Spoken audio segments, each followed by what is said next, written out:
അങ്ങനെ വിസ്മയ മോഹൻലാലിന്റെ ഏറ്റവും ആദ്യത്തെ പടമായ തുടക്കം എന്ന സിനിമയിലൂടെ തന്റെ കരിയർ തുടങ്ങിയിരിക്കുകയാണ്. ഈ സിനിമയെ പറ്റി പറയുകയാണെന്നുണ്ടെങ്കിൽ ഫസ്റ്റ് ഹാഫിൽ ഒരുപാട് ത്രില്ലിംഗ് സീൻസിലൂടെ കടന്നു പോകുന്ന ഒരു സാധനമാണ് ഇതിന്റെ ഫസ്റ്റ് ഹാഫ് എന്ന് പറയുന്നത്. ജൂഡ് ആന്റണിയെ സംബന്ധിച്ച് എനിക്ക് തോന്നുന്നു പുള്ളി വൃത്തിക്ക് ആ പുള്ളിയുടെ പണി നല്ല വൃത്തിക്ക് ചെയ്തിട്ടുണ്ട്. ഡയറക്ഷൻ പറയാനില്ല, നല്ല രീതിയിൽ പുള്ളി ഇത് ചെയ്തിട്ടുണ്ട്. പക്ഷെ നമുക്ക് കുറച്ചൊരു ക്ലീഷേ സാധനമൊക്കെ ആയിട്ട് നമുക്ക് തോന്നുന്ന ഒരു സെക്കൻഡ് ഹാഫിലോട്ടൊക്കെ വരുമ്പോഴാണ് കുറച്ച് നമുക്കൊരു എവിടെയോ കുറച്ചൊരു ഡ്രാമാറ്റിക് സാധനങ്ങളൊക്കെ വരുന്നുണ്ടോ എന്ന് നമുക്ക് തോന്നുന്നത്. ഇതിന്റെ ഫസ്റ്റ് ഹാഫിനെ പറ്റി പറയുകയാണെങ്കിൽ ഫസ്റ്റ് ഹാഫിൽ ഓരോ സീൻ വരികയാണെന്നുണ്ടെങ്കിലും it creates a lot of curiosity. നമുക്ക് സീൻ ബൈ സീൻ എടുത്ത് നോക്കുകയാണെങ്കിലും ഈ സീനിന് ശേഷം എന്തായിരിക്കും, ഇതിന് ശേഷം എന്തായിരിക്കും, നമുക്ക് ഒരുപാട് നമ്മളെ ത്രില്ല് ചെയ്ത് ഇരുത്തുന്ന ഒരു സാധനമാണ് ഇതിന്റെ ഫസ്റ്റ് ഹാഫ് എന്ന് പറയുന്നത്. ഇതിന്റെ ഫസ്റ്റ് ഹാഫിൽ തന്നെ ആന്റണി പെരുമ്പാവൂരിന്റെ മകനായ ആശിഷ് ജോ ആന്റണി പുള്ളിക്ക് നല്ലൊരു കിഡിലൻ എൻട്രി സാധനമാണ് കൂടുതലും.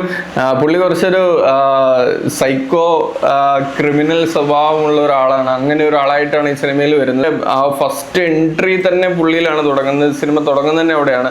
അത് കാണുന്ന ആൾക്കാരെയൊക്കെ ഇരുത്തിക്കളഞ്ഞ ഒരു സീനായിരുന്നു പുള്ളിയുടെ ഒരു എൻട്രി എന്ന് പറയുന്നത്. പക്ഷെ നമുക്കറിയാം ലൂസിഫർ ഒക്കെ ഇറങ്ങിയ സമയത്ത് നമ്മുടെ എമ്പുരാനൊക്കെ ഇറങ്ങിയ സമയത്ത് പുള്ളിയുടെ അവസാനം ഒരു എൻട്രി സാധനങ്ങളൊക്കെ ഉണ്ടായിരുന്നു. പക്ഷെ പല ആളുകൾക്ക് അത് ഇഷ്ടപ്പെട്ടില്ല. ചില ആളുകൾ ഒരുപാട് ക്രിട്ടിസൈസ് ചെയ്യുന്നുണ്ട്. പക്ഷെ എനിക്കെന്തോ പുള്ളിയുടെ ആ ഒരു എൻട്രി കണ്ടപ്പോൾ തന്നെ എനിക്ക് ഒരുപാട് പ്രതീക്ഷ ഉണ്ടായിരുന്നു പുള്ളിയെ സംബന്ധിച്ച്. പക്ഷെ ഈ ഒരു സിനിമയിലോട്ട് വരുമ്പോൾ പുള്ളിയുടെ ആക്ടിങ് സ്കിൽസ് പുള്ളി നല്ല രീതിയിൽ യൂട്ടിലൈസ് ചെയ്തിട്ടുണ്ട്. സീൻ ബൈ സീൻ എടുത്തു നോക്കുകയാണെന്നുണ്ടെങ്കിൽ പുള്ളിയുടെ ഓരോ സീനും പക്ക പുള്ളി അതുപോലെ അതിനുവേണ്ടി എനിക്ക് തോന്നുന്നു നല്ലൊരു എഫോർട്ട് പുള്ളി എടുത്തിട്ടുണ്ടെന്നാണ് എനിക്ക് തോന്നുന്നത്. പുള്ളിക്ക് പ്രത്യേകിച്ച് ആശിഷ് ജോ ആന്റണിയെ സംബന്ധിച്ച് ഈ സിനിമയിലെ എനിക്ക് തോന്നുന്നു ഏറ്റവും അവസാനം ആകെ ഒരു ഡയലോഗ് മാത്രമേ പുള്ളിക്കുള്ളൂ. സെക്കൻഡ് ഹാഫിൽ ഏറ്റവും അവസാനം ഒരു ഡയലോഗ് ഡെലിവറി അല്ലാതെ വേറെ, പ്രത്യേകിച്ച് ഒരു ഫൈറ്റിംഗ് സീനിന്റെ ഇടയ്ക്കുള്ള ഒരു ഡയലോഗ് ഡെലിവറി അല്ലാതെ വേറെ in between you won't see any dialogues of Ashish Jo Antony. ഒരു ട്രെയിലർ കണ്ട സമയത്ത് എനിക്ക് ഒരു ചെറിയൊരു ഡൗട്ട് ഉണ്ടായിരുന്നു. സ്ക്രിപ്റ്റിനെ സംബന്ധിച്ച് എനിക്ക് ചെറിയൊരു ഡൗട്ട് ഉണ്ടായിരുന്നു. ഇതിന്റെ മേ ബി അത് കുറച്ചൊരു ക്ലീഷേ സാധനമായിട്ട് വരുമോ എന്നുള്ളത്. പക്ഷേ സ്ക്രിപ്റ്റ് എഴുതിയ അഖിൽ കൃഷ്ണ, അതുപോലെ തന്നെ ലിനീഷ് നെല്ലിക്കൽ, അതുപോലെ ജൂഡ് ആന്റണി, ഇവർ മൂന്നുപേരും കൂടെ ചേർന്നിട്ടാണ് ഇതിന്റെ സ്ക്രിപ്റ്റ് എഴുതിയിരിക്കുന്നത്. അവരവരുടെ നല്ല രീതിയിൽ അവരതിന്റെ ഫസ്റ്റ് ഹാഫ് നല്ലപോലെ എഴുതാൻ അവർ ശ്രമിച്ചിട്ടുണ്ട്. സെക്കൻഡ് ഹാഫിലോട്ട് വരുമ്പം ഒരു മോഹൻലാലിന്റെ എൻട്രി ഒക്കെ വരുമ്പോൾ അവിടെയൊക്കെ കുറച്ചൊക്കെയാണ് കുറച്ച് ഡ്രാമാറ്റിക് ക്ലീഷേ സാധനങ്ങളൊക്കെ ഫീൽ ചെയ്യുന്നതാണ്. എനിക്ക് തോന്നുന്നു മേ ബി അതിന്റെ ഫൈനാൻഷ്യൽ വശങ്ങൾ കണ്ട് ഫാൻസിനെ സാറ്റിസ്ഫൈ ചെയ്യാൻ വേണ്ടി ശ്രമിച്ചതുകൊണ്ടായിരിക്കും മേ ബി അവർക്ക് അങ്ങനെ ഒരു സീൻ അവർക്ക് അവിടെ ക്രിയേറ്റ് ചെയ്യേണ്ടി വന്നു.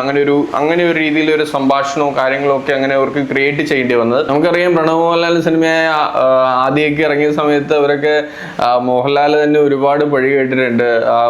ഞാനിപ്പോഴും ഓർക്കുന്നുണ്ട്, ഒരു ചേച്ചിയൊക്കെ ചോദിച്ചിട്ടുണ്ട് എനിക്ക് ഇതിന്റെ പൈസ തിരിച്ചു കിട്ടണം എന്നെല്ലാം പറഞ്ഞിട്ട് മോഹൻലാൽ അത് കുറച്ചൊരു ഇമോഷണൽ ആയി പോയാലൊക്കെയാണ് എനിക്ക് തോന്നിയത്.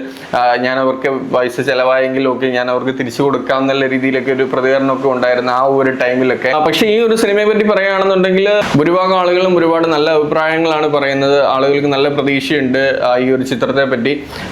തീർച്ചയായിട്ടും നല്ലൊരു സക്സസ് ആയി മാറുമെന്ന് തന്നെയാണ് ഞാൻ പ്രതീക്ഷിക്കുന്നത്. അതുപോലെ തന്നെ എനിക്ക് ഈ സിനിമയിൽ ഏറ്റവും ഇഷ്ടപ്പെട്ട രണ്ടുപേരുടെ അഭിനയമാണ്. ഒന്ന് ആശിഷ് ജോ ആന്റണി, അതുപോലെ തന്നെ ബോബി കുര്യൻ. അവർ രണ്ടുപേരും തകർത്ത് അഭിനയിച്ചിട്ടുണ്ടെന്ന് തന്നെ പറയാം. വിസ്മയ മോഹൻലാലിന്റെ അഭിനയത്തെ പറ്റി പറയുകയാണെന്നുണ്ടെങ്കിൽ പുള്ളിക്കാരത്തിന്റെ ഇന്റർവ്യൂവിലൊക്കെ നമ്മൾ കാണുന്ന കുറച്ചൊരു സോഷ്യൽ ആങ്സൈറ്റി ഒക്കെയോടെയൊക്കെ സംസാരിക്കുന്ന ആ ഒരു പ്രശ്നങ്ങൾ എനിക്ക് തോന്നുന്ന ഫസ്റ്റ് സിനിമ ആയതുകൊണ്ട് അതിൻ്റെതായ കുറച്ച് ടെൻഷനും കാര്യങ്ങളും ഒക്കെ ഉള്ളതുകൊണ്ടായിരിക്കും. ഒരുപാട് വലിയ സങ്കീർണമായ അഭിനയ മുഹൂർത്തങ്ങളൊന്നും ഇല്ലാത്തത് കൊണ്ട് നമുക്ക് പറയാം ഇറ്റ് വാസ് ഓക്കെ എന്ന് വേണമെങ്കിൽ പറയാം. അതുപോലെ തന്നെ ഇതിനകത്ത് മിയയുടെ ഒരു സീൻ ഉണ്ട്. ആ സീനൊക്കെ എന്തിനു വന്നെന്ന് എനിക്ക് മനസ്സിലായില്ല. ഞാൻ വിചാരിച്ചു ആ ഒരു കേസിന്റെ പുറകെയൊക്കെ ഒരു കുട്ടിയുടെ ഒരു കേസൊക്കെ പറയുന്നുണ്ട്, ആ ഒരു കേസിന്റെ പുറകെ പോകുന്നുണ്ട് വിചാരിച്ചു.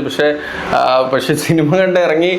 പക്ഷെ നമുക്ക് അതിനെപ്പറ്റി ഒരു ചിന്തയോ കാര്യങ്ങളോ ഒന്നും ഇൻ ബിറ്റ്വീൻ നമുക്ക് വരുന്നില്ല. അത് ജസ്റ്റ് ഒരു സീൻ പോലെ അതിങ്ങനെ കടന്നു പോകുന്നു എന്നല്ലാതെ അതിനപ്പുറത്തോട്ടൊരു അത് ഏറ്റവും ലാസ്റ്റ് ഒരു ഗൂസ് ബംസ് ഉണ്ടാക്കാൻ വേണ്ടി ക്രിയേറ്റ് ചെയ്ത ഒരു സീൻ, ഒരു ബാക്കപ്പ് കൊടുക്കാൻ വേണ്ടി ഉണ്ടാക്കിയെടുത്തൊരു സീൻ എന്ന രീതിയിലല്ലാതെ അതിനൊരു വലിയ അർത്ഥമോ കാര്യങ്ങളോ ഒന്നുമില്ല. പിന്നെ പറയേണ്ട ഒരു കാര്യം വെച്ചാൽ നമ്മൾ ട്രെയിലർ കണ്ട സമയത്ത് കുറച്ചൊരു ഡ്രാമാറ്റിക് മ്യൂസിക് സാധനങ്ങളൊക്കെ ഉണ്ടായിരുന്നു. മറ്റേ വിസ്മയ മോഹൻലാൽ ഇങ്ങനെ ഡോറ് തുറന്ന് ഇങ്ങനെ വരുന്ന സമയത്ത് അവിടെ കുറച്ച് ഡ്രാമാറ്റിക് സീൻസ് കാര്യങ്ങൾ, ഒരു ഡ്രാമാറ്റിക് മ്യൂസിക് പോലെയൊക്കെയാണ് എനിക്ക് തോന്നിയത്. എനിക്കതിൽ കുറച്ച് ക്ലീശ സാധനം പോലെയൊക്കെ തോന്നിയത്. പക്ഷേ ജെക്സ് വിജയുടെ മ്യൂസിക് എനിക്ക് തോന്നുന്നത് പുള്ളിക്കാരൻ അത് നല്ല രീതിയിൽ അത് ചെയ്തിട്ടുണ്ട്. ആ ഒരു സാധനങ്ങളോ നമുക്ക് ആ ഒരു രീതിയിലേ നമുക്കത് ഫീൽ ചെയ്യുന്നില്ല. തീർച്ചയായിട്ടും ആളുകൾ തിയേറ്ററിൽ പോയിട്ട് കാണേണ്ട ഒരു ചിത്രമാണെന്നാണ്, തീർച്ചയായിട്ടും ഫാമിലിയോട് കൂടെ തന്നെ പോയി കാണേണ്ട ഒരു ചിത്രമാണ്. കാരണം നമ്മുടെ സമൂഹത്തിന് നല്ലൊരു മെസ്സേജ് നൽകുന്ന ഒരു ചിത്രം കൂടിയാണ്. അതുകൊണ്ട് എല്ലാവരും തീർച്ചയായിട്ടും തിയേറ്ററിൽ പോയി കാണുക.